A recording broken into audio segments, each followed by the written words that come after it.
3. In this lecture, I'm gonna be going through the Nacirema article and trying to analyze it a little bit and give a little bit more context of why this particular article is important. And just to as a brief note, this article is often the most downloaded article in anthropology almost every year consistently. So hopefully you enjoyed it and you read it. If you didn't read it, then this is gonna be a weird lecture. And if you can read it before proceeding, you can do it. It's really short. But if you read it, then let's proceed. So first of all, I want you to think about the Nacirema. Who are the Nacirema? How is Miner describing the Nacirema? Miner is or was a trained anthropologist, and this article is published in one of the top academic journals for anthropology, right?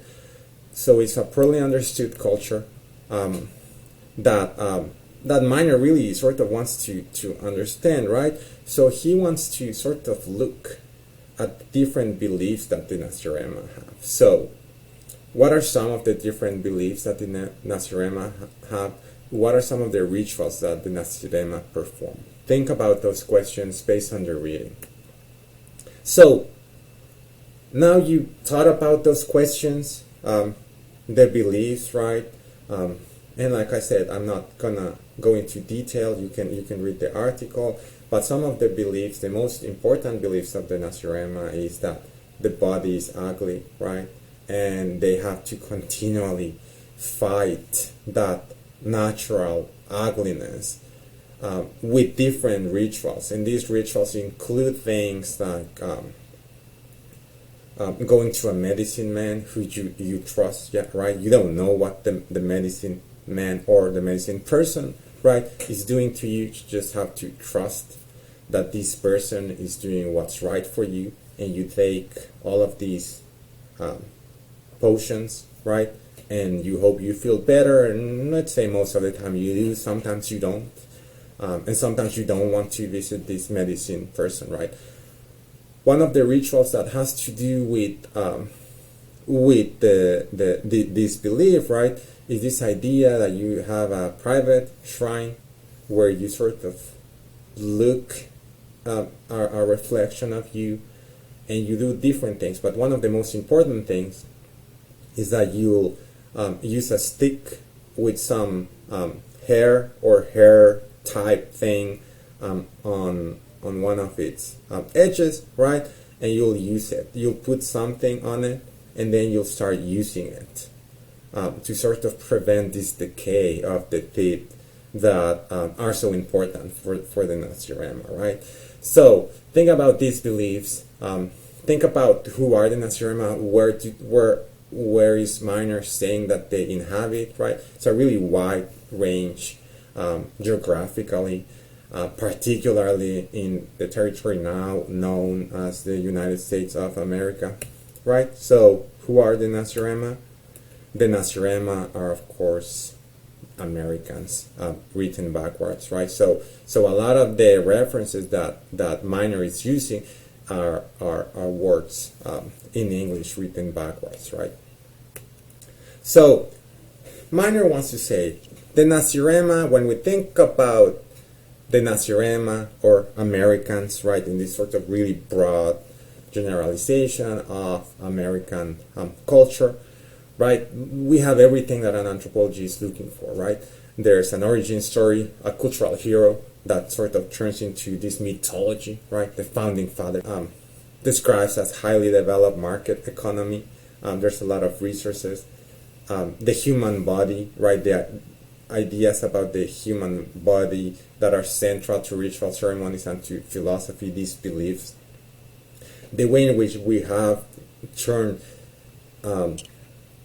space into ritual space, like shrines, which in this case it's bathrooms, and some of the ideas we have about the body, right, that I already mentioned. So why do you think that Horace Miner wrote body ritual among the Nacirema?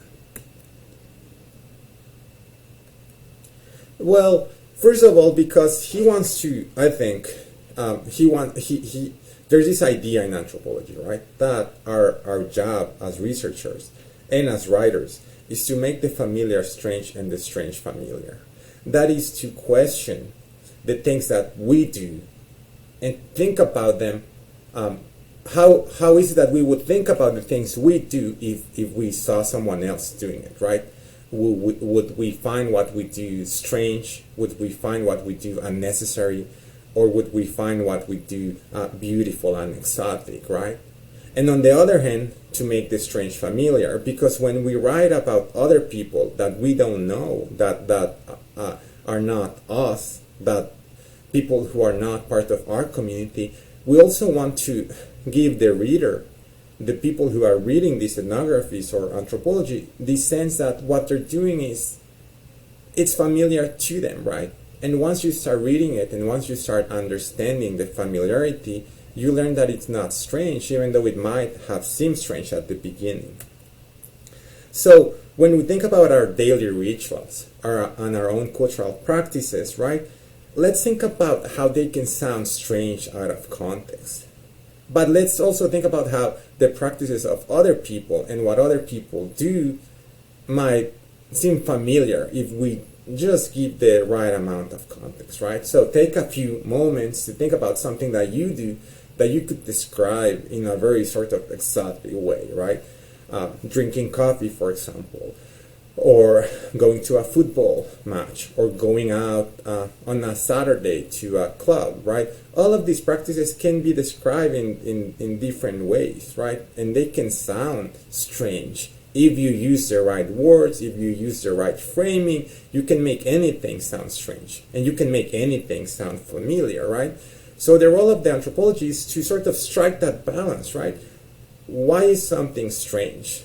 And how it is familiar, and how can we make it familiar? And why does something become familiar? And how can we think about the origins of that familiarity? So when we think about this, we also need to sort of realize that what Miner is doing is really trying to think about culture as being everywhere, right? Brushing your teeth is culture. Going to get a perm is culture. Going to the doctor is culture, right? Culture is not necessarily, in anthropology, what we think is culture is everything that we do. Everything that we do. It's not high culture, it's not art, it's not poetry, it's not literature. Those are cultural products for sure, but culture in itself is everywhere, in everything that we do. So when we think about this idea of how culture is everywhere, right, we can think about shares in a classroom, right? This might seem to be just an innocent arrangement, a spatial arrangement where you want everyone to be able to see the blackboard and all of that. But in reality, there's another way in which we could think about culture and power as being everywhere. When we think about this, let's sort of try to think about being in a classroom, right? And I would be the professor as I am now, but only in the classroom setting. And what would happen there? Like, what would be our relationship? You would assume that whoever walks into the room, right, and stands in front of you next to the blackboard, uses that desk, you would assume that that person is the professor.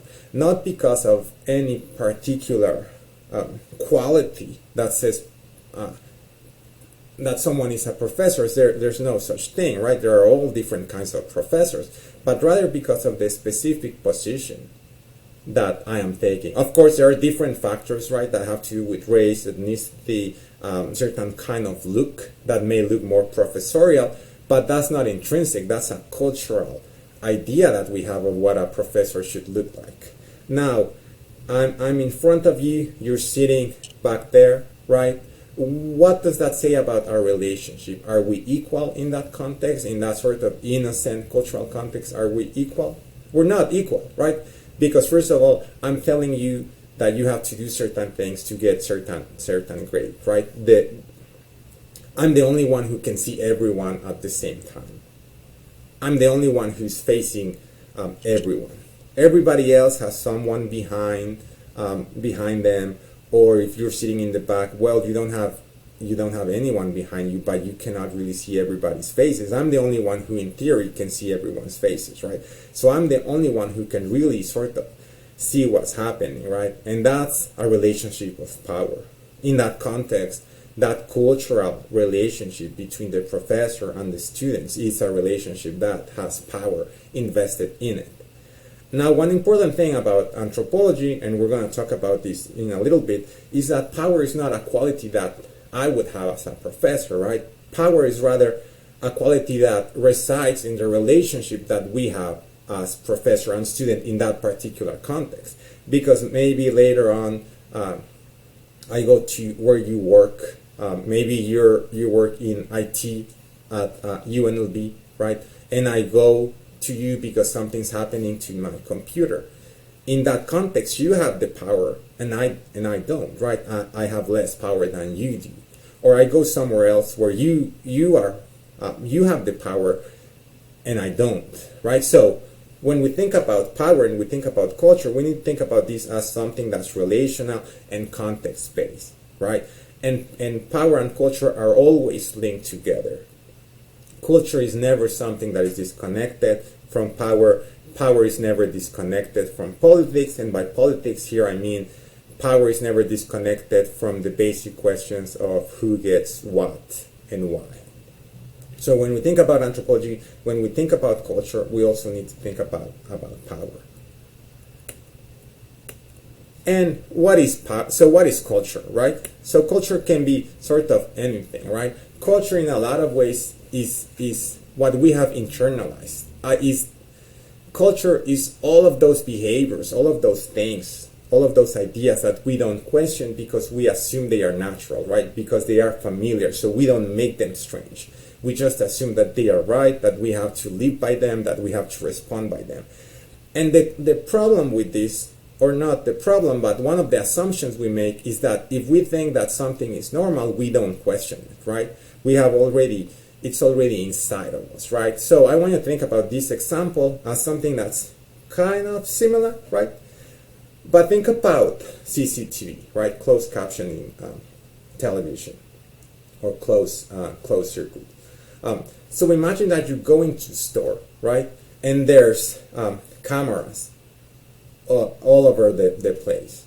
You would assume, because this is part of our culture, right? You assume that you're being watched, especially if they're selling expensive stuff, or if it's a house in a specific kind of neighborhood. You would think, okay, I'm being watched. So you start acting in a particular way. But if these cameras were all just empty, right? They were all models without anything inside, right? Just created with plastic, nothing electronic, just a real sort of toy camera that looks very real, right? It doesn't matter, because when we see that symbol, our bodies are already responding in a particular way. We know what is happening, right? We don't think it's weird because we have learned to believe that that's normal. And on the other hand, we respond in a way that we don't necessarily process, right? We just assume that we're being watched. And these sort of ideas, right, that sort of lie underneath the surface is what cultural anthropologists want to understand. Why is it that some people respond in some ways, in some contexts, and other people respond differently? And this can be any sort of context. It doesn't have to be a far away, isolated community, right? And I have this this image of the cultural iceberg, though it's not necessarily accurate in any way, right? But because we think that culture is often associated with rituals that we can see, right, and that we perceive and that we can record. But really what anthropologists want to understand is that, of course, that those things that we can see and record and take pictures of, but we're mostly interested in everything that's underneath, everything that leads to that specific point, everything that leads to that specific moment that we don't get to see, right? How is it that all of these practices influence people's daily lives? How is it that these practices sort of reflect what they believe in ways that are not obvious for external observers? and we're going to talk more about fieldwork next week. So if we were in class, I would ask you to do this, right? We're not gonna do it now, but I think it would be nice if you think about this a little bit. And then let's also think for a second, right, of the eternal debate on whether pizza should have pineapple or not. And here, no manches. Okay. It's where you have the power, and I don't, right? So when we think about power and we think about culture, we need to think about this as something that's relational and context-based, right? And power and culture are always linked together. Culture is never something that is disconnected from power. Power is never disconnected from politics, and by politics here I mean power is never disconnected from the basic questions of who gets what and why. So when we think about anthropology, when we think about culture, we also need to think about power. And what is culture, right? So culture can be sort of anything, right? Culture in a lot of ways is what we have internalized. Culture is all of those behaviors, all of those things, all of those ideas that we don't question because we assume they are natural, right? Because they are familiar, so we don't make them strange. We just assume that they are right, that we have to live by them, that we have to respond by them. And the problem with this, or not the problem, but one of the assumptions we make is that if we think that something is normal, we don't question it, right? It's already inside of us, right? So I want you to think about this example as something that's kind of similar, right? But think about CCTV, right? Closed captioning television, or closed circuit. So imagine that you're going to the store, right? And there's cameras all over the place. You would assume, because this is part of our culture, right? You assume that you're being watched, especially if they're selling expensive stuff, or if it's a house in a specific kind of neighborhood. You would think, okay, I'm being watched. So you start acting in a particular way. But if these cameras were all just empty, right? They were all models without anything inside, right? Just created with plastic, nothing electronic, just a real sort of toy camera that looks very real, right? It doesn't matter, because when we see that symbol, our bodies are already responding in a particular way. We know what is happening, right? We don't think it's weird because we have learned to believe that that's normal. And on the other hand, we respond in a way that we don't necessarily process, right? We just assume that we're being watched. And these sort of ideas, right, that sort of lie underneath the surface is what cultural anthropologists want to understand. Why is it that some people respond in some ways, in some contexts, and other people respond differently? And this can be any sort of context. It doesn't have to be a faraway, isolated community, right? And I have this this image of the cultural iceberg, though it's not necessarily accurate in any way, right?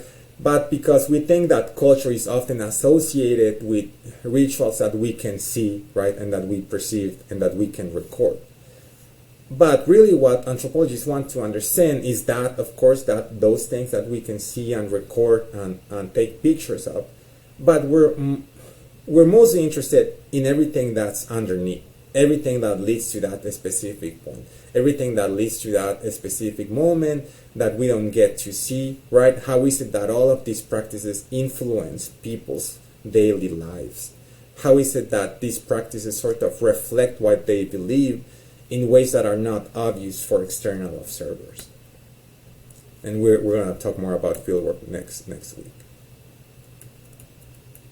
So if we were in class, I would ask you to do this, right? We're not gonna do it now, but I think it would be nice if you think about this a little bit. And then let's also think for a second, right, of the eternal debate on whether pizza should have pineapple or not. And here, no manches. Okay.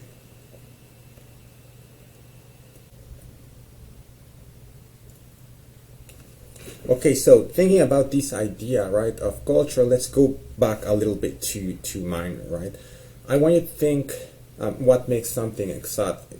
And really, if something becomes exotic just because we don't understand it, then what we need is context and understanding to make it familiar, right? To stop making it exotic, right?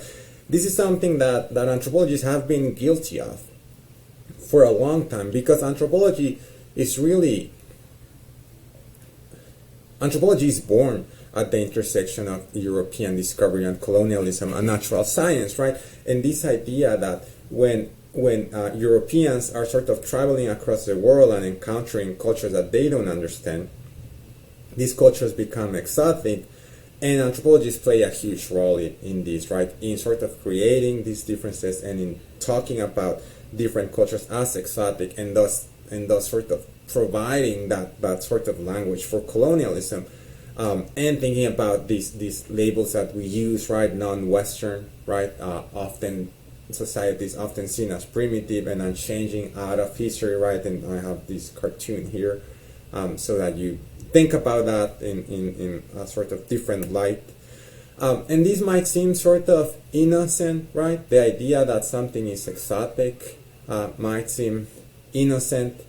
But once that language, the language that we use and the language that a lot of missionaries and colonizers use, had real effects on the people who lived in these places that were being colonized, right? For example, here we see a map where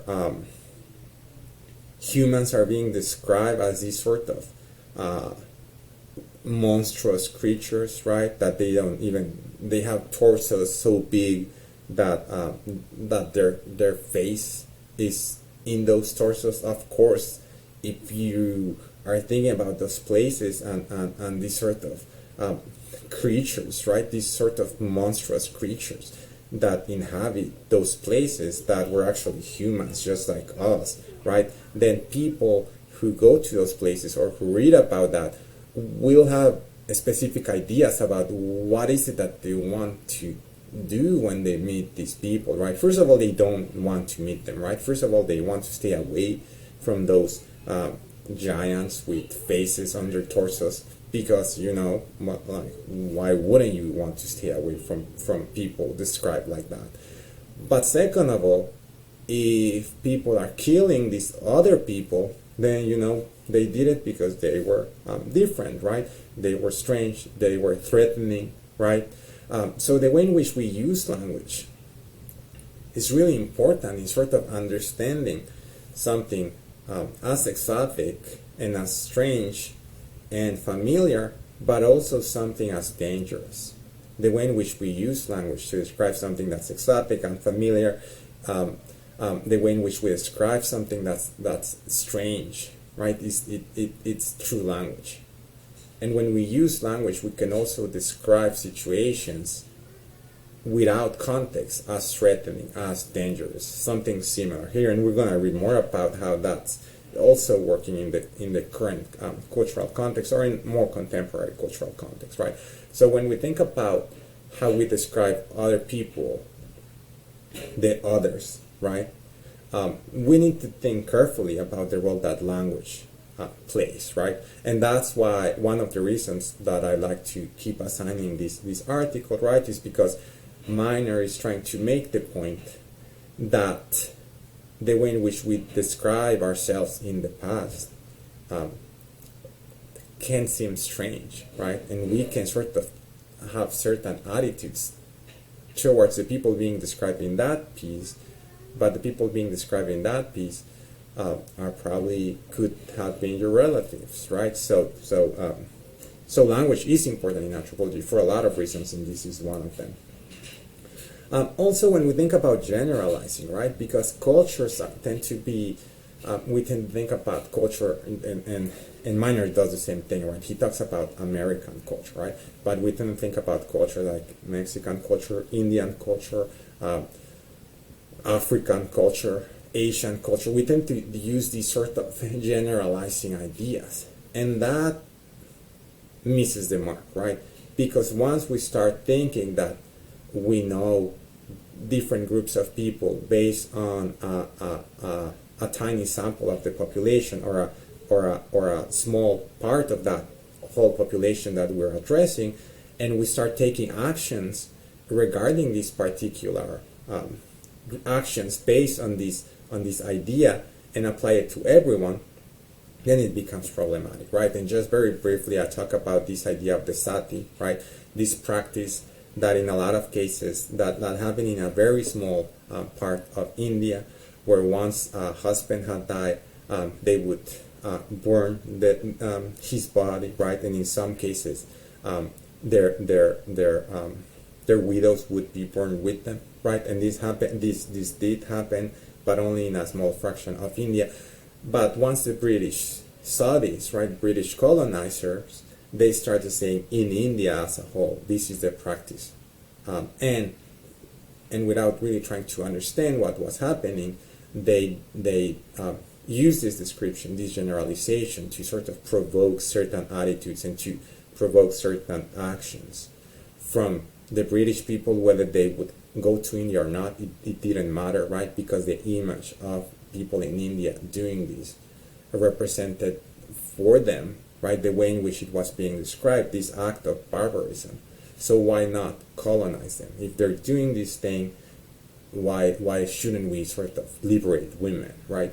When in fact they didn't really talk about the specificity of this practice, and also that in a lot of cases the women that were doing this because in a lot of cases they wouldn't have any other options, right? They didn't have any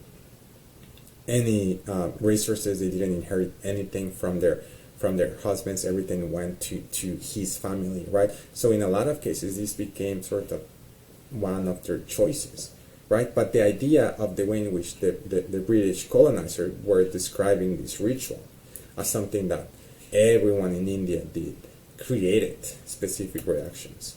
So briefly, what is culture? Meanings, behavior, the way we see things, so a sort of lens that we have that we cannot easily take off. And basically, like I said, everything and culture is everywhere. So when we think about ethnocentrism, it's this idea that we can evaluate other cultural practices or other cultures based on our own preconception of what's normal, right? So it's not saying that it's not saying that we understand the context, but rather we want to say that something is wrong or right based on our own culture. Cultural relativism, on the other hand, is the set of beliefs and activities that it's sort of trying to understand each cultural activity or practice in relation to the specific culture where it emerged. Now, cultural relativism should not be confused, right, with moral relativism or ethical relativism, right? You can still think about what is right and wrong, and you can still decide that something is ethically wrong, but you have to make this claim not based necessarily on that culture, but rather on a different criteria, right? Why do you think this is wrong? Not because of the particular activity.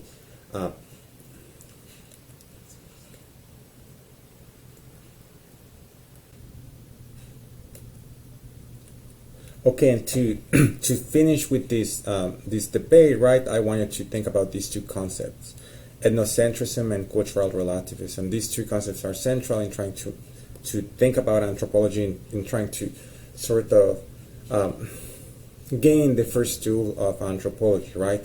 And this is how we need to think about cultural practices and cultural beliefs within their own context. And we're going to talk about this throughout the entire semester, right? So what is ethnocentrism? ethnocentrism is not necessarily saying that, it's not saying that things are different, right? But rather placing a value, right? Something is better or worse because it comes from a different culture, right? And when we think about this, we can think about language, right? Which language is better?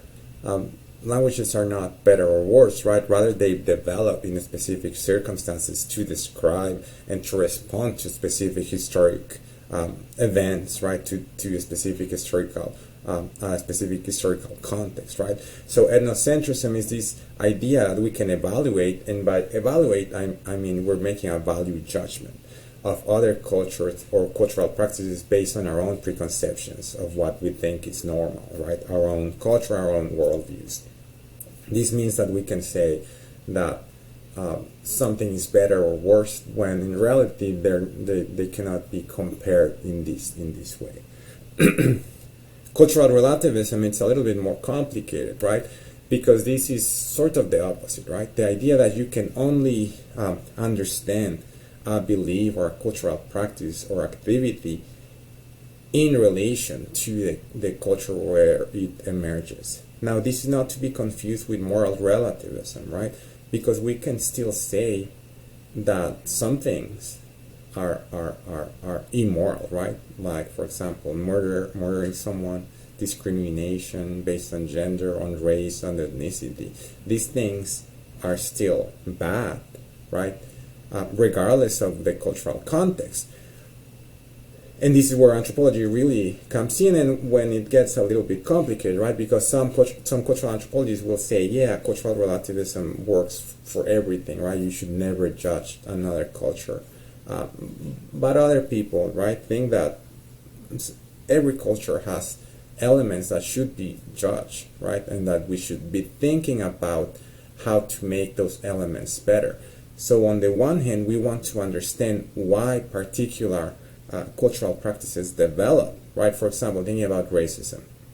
Why are different societies racist? We need to understand where these sort of attitudes develop against which populations, right? Trying to understand how they develop is not saying that we condone it, right? Those are two different elements, right? Understanding where they are coming from is not the same as saying I understand why they should keep doing it, right? Rather, it's saying we understand the historical context where this sort of develops, but then our work as scholars is to really try to change those factors, right? And once we understand the history of it, the sort of way in which it is ingrained in culture, then we can start sort of doing the work of basically making those cultural practices strange, right? And sort of questioning them. So cultural relativism and moral relativism are two different things, right? And they shouldn't be mixed, right? You can still have sort of you can still think about morality, right? Whether there are moral universals or not, that's a different question. So for the next lecture, we're going to talk about these two articles. They're going to be on Canvas. Thank you.